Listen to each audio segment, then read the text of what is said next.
Hello and thanks for joining us for the KREM 2 News Weekend Review. I'm Cody Proctor. Each weekend we walk you through the headlines from this past week in the Inland Northwest.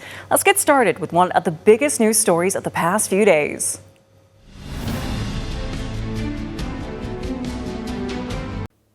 Well, for 2 decades, the Moyer family called this Northwood property home. Now the house is gone, and with it, several cherished instruments that reflects the family's love for music. For the Moyer family, music runs deep. It's good for the soul and it releases so much. And even in the face of devastation, it is what they turn to. This whole situation, that all the stress of the house and everything, and then we go play the show and I'm up there jumping around, having a good time with my boys, Yeah. Takes your mind off. Exactly. Along with their home, the Upriver Fire burned several instruments, some with decades of sentimental value, along with the family's in-home recording studio. I lost a brand new flute that Eastern just provided me, and a piccolo, a euphonium, pretty much brand new, a viola. After 31 years of marriage, Spokane locals Andrin and Chris Moyer, alongside their 3 sons, now face an uncertain future. It's heartbreaking. All the awards that they've won with their music over the years. I've never been on this side Exactly. of that kind of an event before, that we're receiving rather than giving. It's new territory.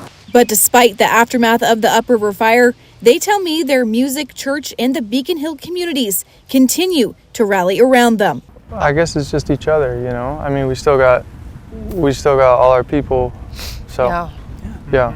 Helping them to find strength and hope to keep moving forward. We rise from the ashes, right?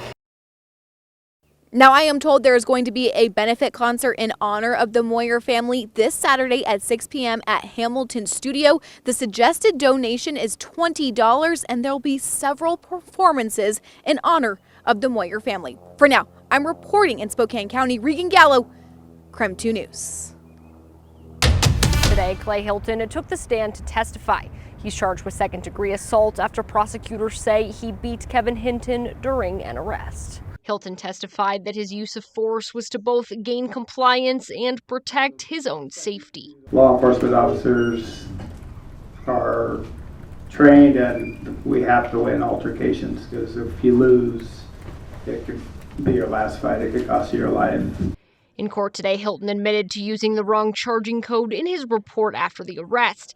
He claims another officer at the scene provided a Spokane City code instead of a Spokane Valley charging code. The prosecuting attorney questioned Hilton in cross-examination about why he chose not to watch the body camera footage of the arrest, which didn't match up with some of the details in Hilton's initial report. Hilton says he feels it's best practice to base the report on perception and risk minor unintentional errors rather than watching the body camera footage and, quote, embellishing the report to include things the officer didn't initially consider. Hilton claims he escalated his level of force as Hinton escalated his resistance. We expect the trial to continue this week. At the Spokane County Courthouse, Caitlin Galloway, KREM 2 News. That's right. I have been in court for several hours today, hearing those closing arguments from both the defense and the prosecution. Now, with the trial ending its wrap up, the prosecution argued that Hilton's use of force against Kevin Hinton was not justified, while the defense argued Hilton's use of force was consistent with his law enforcement training. Now, prosecutors argued Hilton failed to de-escalate the situation and instead lost control, acting with intent to punish Kevin Hinton. The prosecuting attorney described Hilton's conduct as reckless and without remorse. The prosecution also argues Hinton was merely attempting to survive and sustained serious injuries, including 6 broken ribs and multiple fractures. The prosecutor says Hilton falsified his arrest report and argues Hilton knew how he handled the arrest was wrong. Now, on the defense's side, the defense argued that Hilton acted in accordance with basic law enforcement academy training and procedures, saying he remained calm and professional. Instead, Hilton's attorney accused Hinton of failing to comply, which he says means Hilton was responding to a situation he perceived as potentially dangerous. The defense also challenged Hinton's testimony, calling him a pathological liar. First, there was a lack of de-escalation. There actually was escalation in this matter. There was a threat. You're going to get hurt. That's when Mr. Hilton lost it. That's when he saw red. So you're involved in what turned out to be, in the eyes of Sergeant Hilton, a potential life-ending environment. If you lose a fight, it's your last fight. Your gun gets taken and you get killed. Every fight a law enforcement officer gets in, they carry with them that burden. Now, Hilton took the stand Monday. He's claiming self-defense, testifying his use of force was both to gain compliance and to protect his own safety. He's charged with second-degree assault and false swearing. Now, the jury has been dismissed for deliberation, and as of right now, they are still deliberating. KREM 2 News will continue to report from court when we get developing information about that verdict. For now, I'm reporting outside the Spokane County Court. Regan Gallo, KREM 2 News. As we go to break, here's a check of your weekend forecast.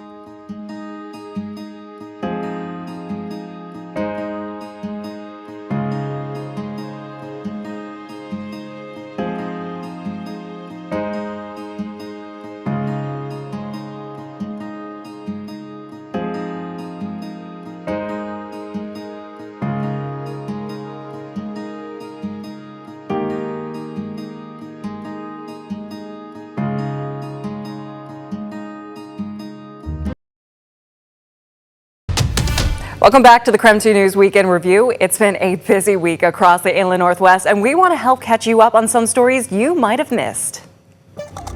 Dozens of people made their voices heard at Monday night's Spokane City Council meeting. The topic, whether or not council should pass an ordinance making an immediate one-year citywide moratorium on the process to put in data centers within city limits. This comes after Avista announced the company was in talks to build a 500-megawatt data center project earlier this month.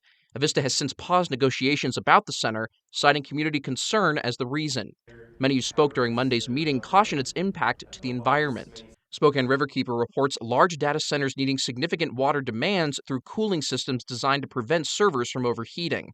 Columbia Riverkeeper in Hood, Oregon, reports a single 100-megawatt data center can use roughly 100 million gallons of water per year. While some data centers require less water than others, it's unclear what this particular project could look like. The council voted 6-1 in favor of the moratorium, with Councilmember Kitty Klitsky absent from the meeting. Councilmember Sarah Dixit says, while the moratorium doesn't stop a data center from being implemented in the future, it gives the city a chance to look into research around them and what they are capable of. We have to take every step we can to protect our environment, and this moratorium is just one way we can do that. But concerned citizens like Abigail Douglas argued against it, saying the moratorium isn't enough. We want progressive policies. We want to protect the Spokane that we love. She says the jobs a data center could bring in the future aren't worth what the public is going to have to face. They're not going to be high-paying jobs, and everyone's going to foot the bill for the increase in electrical that's going to come from not just the usage, but also Avista's need to ramp up their production. Although Avista says customers could see a rate decrease if this moves forward. While the ordinance passed, city leaders say they'll be using their resources to study data centers and their impact across the citywide population. The vote also has a public hearing date for July 22nd. Connor McAvoy, KREM 2 News.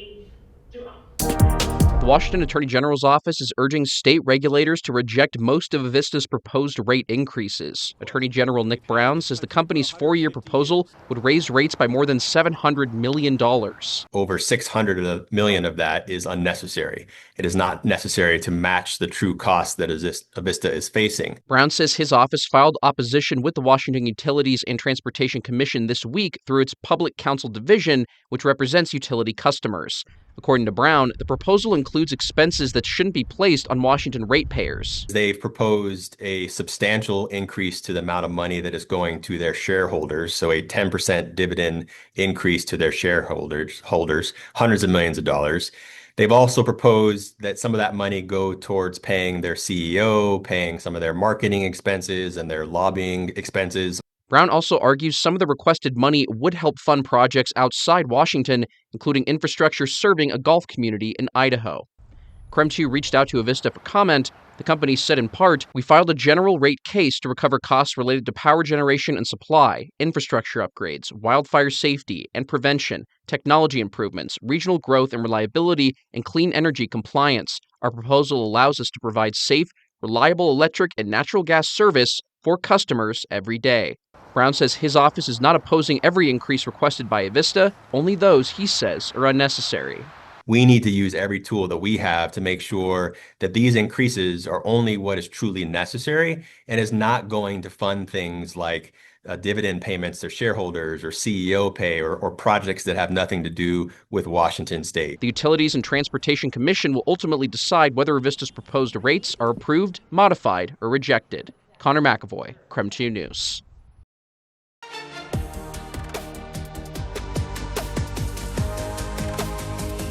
Thanks for joining KREM 2 News this weekend. I'm Cody Proctor. Right now, we're taking a look back at some of the news stories from the past week.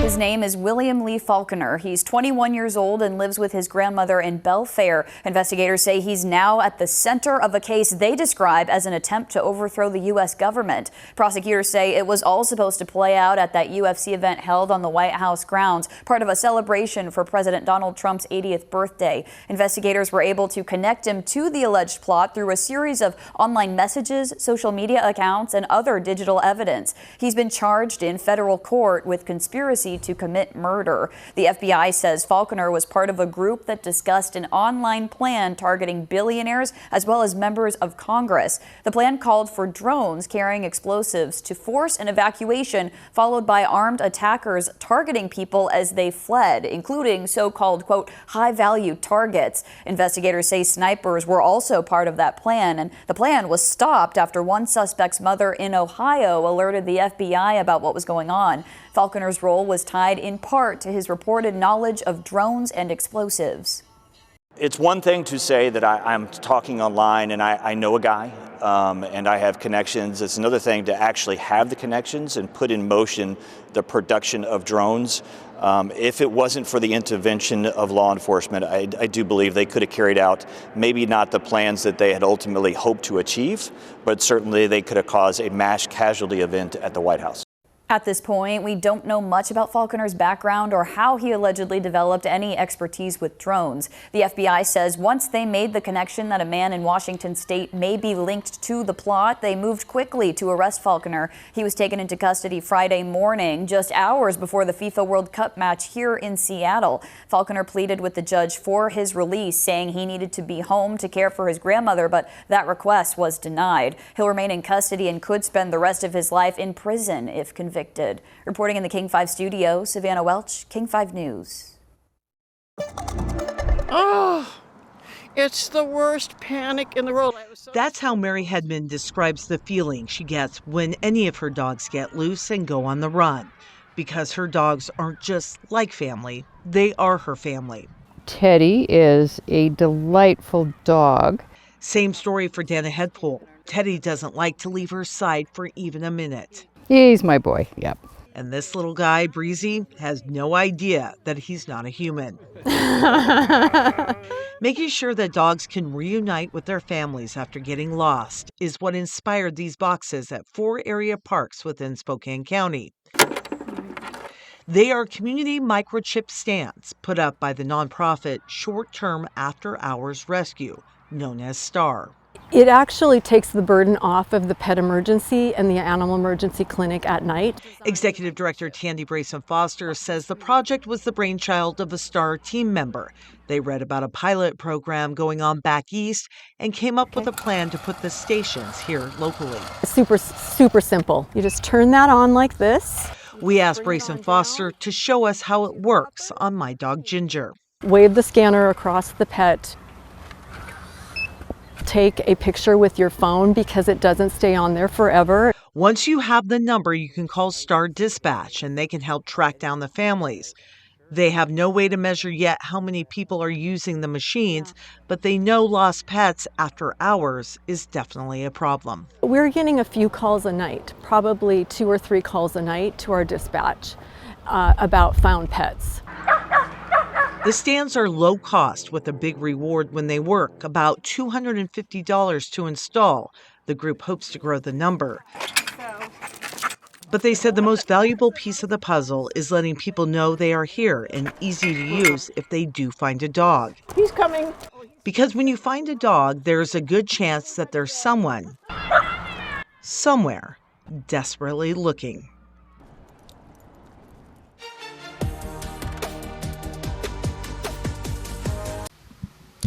You know, here at KREM 2, we love to support local businesses, and what an opportunity that we stumbled upon this week, because I was on my phone, I was scrolling, going through my apps and whatnot, Instagram, you know, doom scrolling, whatever it may be. And then I saw something really cool. And what's really cool about it, it's called It's a Win-Win. And we've got the founder of It's a Win-Win right here, Genevieve Monroe. So can you let us know about what is It's a Win-Win? Yeah, the intention behind It's a Win-Win is really to bring attention to the local businesses we have in the Inland Northwest and how fantastic they are. And they're real people, they have families, they've got bills to pay. And so that's what I really wanted to help with, was make It's a Win-Win be a win for customers, because there's local businesses that are providing discounts to come in and try their business or their service or their product. And then it's a win for the businesses, because we're getting local eyeballs on local businesses, and there's 3 offers per business. So there's a first-time offer that's like so sensational. You're like, I've been driving past that place. Let's go in. Let's go get a free donut at Fluffy's. We loved it so much. You know, let's go back for the welcome back offer, which is 20% off a dozen donuts. So really, we're trying to discover local, support local, and support local time and time again as repeat customers. Well, I'm going to grab my phone really quick. I've got it on the table over here, and I've got the app pulled up. Again, you go to whatever browser. I'm going to pull it up really quick. I got Safari pulled up, and you can see it. It's a win-win.app.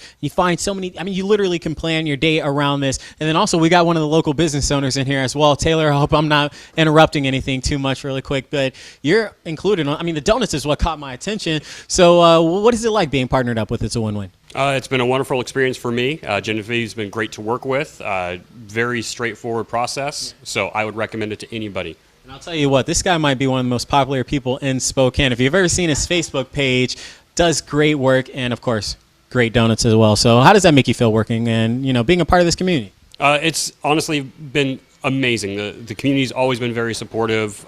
We want to give back whenever we can. We want to give people the best value we can, and that's kind of what we partner with. It's a win-win. It kind of allows us to help another business starting out in the community, give them the best deal we can. It's a win-win, pardon the pun. Local businesses are winning. You're winning from these deals. So, again, we want to say thank you, Taylor, Genevieve. We appreciate you all so much. Make sure you go to itsawinwin.app right now. Get yourself a free donut this week and so many other deals as well. We'll toss it back to you in the studio. Thank you for joining us here on KREM 2 News. You're watching the Week in Review, where we bring you some of the biggest news stories of the past week.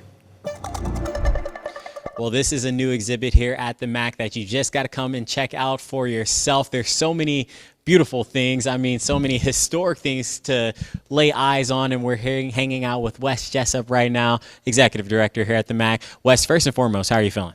I'm feeling great. Thank you so much for coming by this morning. Oh, no, I'm excited to be here. And how can you not when you get to see all of this? I mean, history right here on display. Can we talk about what this new exhibit is? Yeah, Iron and Honor is an exhibition that came to us from Florence, Italy, of some of the best examples of European armor in the 1500s, 1600s, and things that you think you knew about armor. You're going to learn so much more, and you're going to see it in real life. It's incredible. Well, this is all about experiences as well. You know, as I'm walking around this exhibit, I run into a real life knight, and he's like, hey, do you want a coin? I said, absolutely, I want a coin. So I got to pull out my coin really quick because we've got Boyd over here. Sir Boyd, I apologize. My lord. How are you feeling?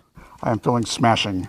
Smashing, and this is more than just the exhibit that's on display. You also get some experiences if you come down here, right? Absolutely. To see the people, the look on their faces as they learn about this armor from that history time period is amazing. Absolutely. And then Wes, there's also, again, like a kind of a hands-on opportunity coming up in just a few weeks as well, right? That's right. On July 8th, we have a kind of a family evening, half price. It's on a Wednesday night, and 5 to 8. You can come down. You can see hand-to-hand combat between knights. You can see there's some craft making and things like that. So it's a really great experience. We want to make sure to open the experience up to the whole community and get people in here to see this. All right, hand-to-hand combat. So I'll end things off really quick with Boyd, Sir Boyd. And what is that like, you know, being able to go at it with a fellow knight?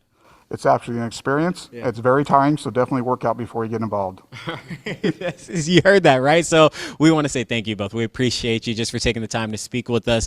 And again, I can't stress enough, come out to the MAC and see this brand new exhibit, Iron and Honor, and enjoy it for yourself. For now, though, we'll toss it back to you in the studio. Keep it here for more news and weather updates throughout the weekend. And don't forget, you can watch our latest newscasts anytime on the KREM 2 app. Just scan the QR code on your screen to watch for free. I'm Cody Proctor. Thanks for watching the KREM 2 News Week in Review.